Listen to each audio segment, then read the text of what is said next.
Hey guys, welcome back with me again in this channel. On today's tutorial, I'm going to show you how you can remove the CapCut ending screen from your project in CapCut Mobile. So if you start your project or editing in CapCut, by default, there will be this ending screen at the end of your videos. And if you want to remove it, you can just do it easily by clicking on the ending screen and click on delete, but it will only remove it temporarily. So if you want to remove it permanently from your upcoming projects, you can just do these steps. So you need to go back to the CapCut homepage like this, and you need to go to the settings menu at the top right corner.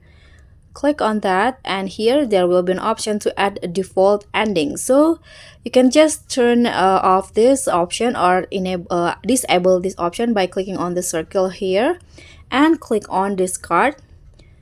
So close it, and after that, when you start a new project, there will be no CapCut ending screen at the end of your videos. So that's all from me. Thank you so much for watching. Don't forget to like, comment, and subscribe. Also click on the thanks. Bye.